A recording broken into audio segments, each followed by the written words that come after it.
Hey everyone, welcome back. Today we're gonna watch 3 disturbing true horror stories animated, again by 1C Entertainment. I'm gonna link the 1C Entertainment channel name in the title of this video, alright? Grab your snacks guys and let's get started. Hey Wanzi, I've been watching your videos for a while, and I finally have a story to share with you. This one isn't mine, but it happened to a classmate of mine back when I was in year 9. I'll do my best to retell it the way it was told to me. For privacy reasons, let's call him Andrew. It all started at the end of a normal school day. Most of the students at our school would take public transport home.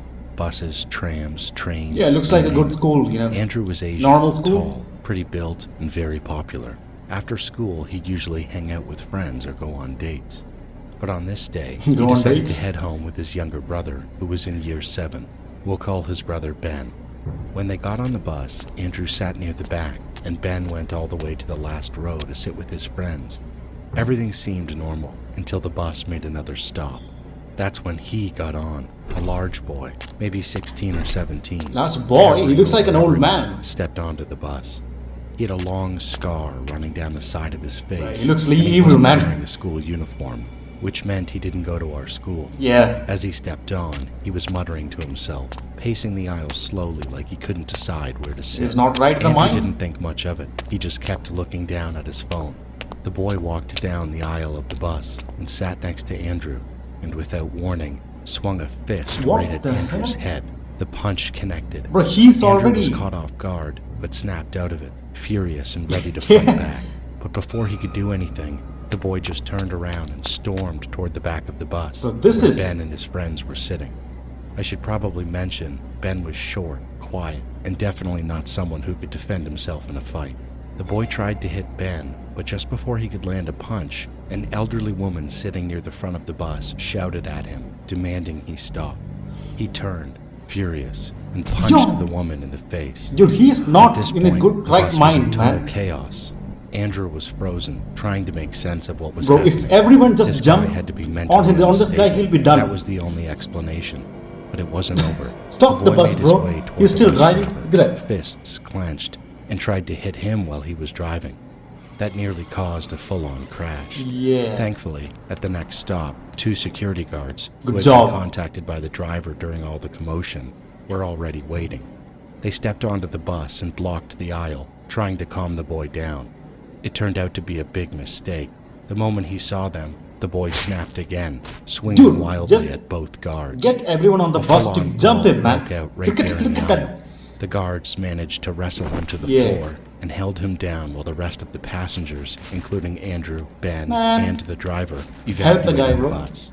Help A them. few minutes later, the police Yeah, good arrived. job. You'd think he'd calm down at this point, seeing armed officers, but no, he didn't care. Yeah, this guy's As out soon of his as one of mind. the guards loosened their grip, the boy lunged at one of the cops, and that's when it ended. Another officer immediately pulled out a taser and Yeah. fired. The boy collapsed, convulsing on the pavement before being restrained and cuffed. He was arrested on the spot. Yeah. Thankfully, no one was seriously hurt. Not Andrew, not Ben, and not even the elderly woman. But to this day, we all wonder what would have happened if the guards or the police hadn't shown up in time. Yeah, Or you'll be worse, dead, bro. if that bus, full of Yeah. people, had crashed. You're done. That was a creepy story, man. Okay, true crazy Hello, neighbor. my name is This is Mike. the second story, guys. I'm a woman from Norway, and this is a true story that happened to me a long time ago. I was 18 at the time, and I had just moved in with my partner, Alex. We loved going out exploring, to the mall, cafes, anywhere at all during the day. She said she's in Norway, But right? one day, we decided to come home a little earlier than usual, and looking back, I'm really glad we did. When we got home, I locked the door, or at least I thought I did. You see, I'm hard of hearing, and sometimes I forget to check if I've actually locked the door, especially since I'm always the one who walks in last. Man. That day, we didn't think much of it. We just sat down to watch TV like usual, until we heard loud screaming. It was coming from our neighbors. She lived in the Dude, look apartment at the right thing. next to us, and Look we at that were used to silhouette, hearing man. her yelling at odd hours, especially in the middle of the night. Doors slamming, things breaking. But this Yeah. time, it was during the day. Yeah, is it heard another case footsteps of in the mentally hallway, unsound and then suddenly, people? he turned the TV off. We both went quiet, and that's when we heard it. someone was at our front door, stabbing it over and over again. Damn. We froze. Alex looked at me and whispered, Oh no, I might have forgotten to lock it. My heart dropped. Man. I crept slowly to the door and checked. It was locked. Thank Good. God. Then Thank came God. screaming. Let me in! Open the door! She was screaming, swearing, stabbing the door again and again. You know, We could you have hear to the stay nails silent scraping. when it comes She to people like carved this. X's Just into stay the quiet. wood. She They'll even go, went yeah. to another neighbor's door. She sounded furious through the locked door. If you had She was replied that, determined go away to or get something, then inside. she'll keep on She started banging. kicking the door, slamming her body against it, and shouting. Open the door! I told Alex frantically. Call the police now! Yeah, He did. he should have done that earlier. I mean, Our neighbor is trying to break in. She's stabbing the door. Please send help. The operator asked if we could see anything. Do you have a peephole or window to look through? We said no, but we told her. It has to be a knife or some sharp weapon. She's hitting the door hard.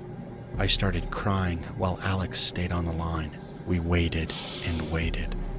And then we heard the police sirens Yeah, in the distance, finally. getting closer and closer. They caught her right Good. outside our door, still holding the knife. She didn't even run. They took her into custody immediately. Later, we found out she was evicted and placed into rehabilitation, and we never saw her again. damn, you should have dug more into the. Yo, these are actual photos? Oh, these are true stories then. Right, the My name is final one, Sparks. guys. This incident happened when I was 15 years old. My parents were out of town on vacation celebrating their anniversary. They wanted me to come with them, but I had exams the following week. But so I should stayed have back gone. home I would have with gone mom. with my parents. My bro. mom, being the protective person she is, asked her I friend get to from eat good society food, right? to send her son, Sahil, to stay with me. Sahil was 18 years old. I also have an older brother who was 23 at the time, but he was working in a different state. He was planning to come home in a few days. The first 3 days went by smoothly. Sahil and I had a lot of fun, nothing out of the ordinary. Then came the Yeah, night good. before my brother's return. He told me he'd be arriving early in the morning, around 4 a.m. So I thought, why not just stay up all night and study? Since I didn't want any distractions, I told Sahil not to stay over that night. After dinner, I got comfortable and started studying. It was 10 p.m. Everything was fine. I kept my head in the books for another few hours until around 2:20 or 2:25 a.m. I suddenly heard a loud crash coming from the second floor. It sounded like something very heavy had fallen. At first, I tried to brush it off as my imagination, but then I heard footsteps. My heart dropped.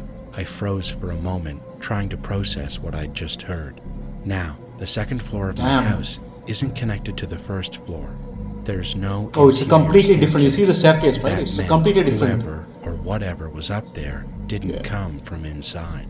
It must have entered through the terrace or balcony. Panicked, I turned the TV on full volume and started talking loudly to myself, trying to make it seem like I Yeah. wasn't alone. I mean, you I should have kept called the that police, act bro. going for a whole hour. Then I grabbed a bat, double Good. locked the main door, and pushed a sofa in front of it. I sat there, bat in hand, terrified. I don't even remember falling asleep. Next thing I knew, the doorbell rang. I jolted awake. It was morning, and that had to be my okay. brother. Still nervous, I opened the door just a crack to check, and thankfully, it was him. I told him everything, and together we went upstairs to check, and what we saw shook me to my core. What? The entire second floor was a mess. Clothes and belongings were scattered everywhere. It must be a thief, The man. worst part, And a there was knife. a knife on the floor. Yo, A knife that didn't belong to us. It looked like the intruder had tripped over something, dropped the knife, and made Look a at run that. for it. We called the police. They found no other evidence, but they did take the knife for fingerprint analysis. 1 month later, there was a robbery and a murder in our society. The police Man, believed you it was gotta the be- same person, and he was still out there. Since then, Yeah, everyone, install a including security us, camera, bro. installed This is CCTV getting out of cameras in our hand. homes. Our society now Yeah. has 2 security guards on duty full time. But even Good. with all that, I still get chills thinking about that night. Because if I had gone to sleep early like I usually do, I don't know if I'd be here to tell this story. Bro, these were some scary stories, man. If you guys want to check more of these stories, watch more of this with me, then please like and subscribe. And yeah, I'll react to more of these. So let's see. I'll see you in the next one. Bye bye.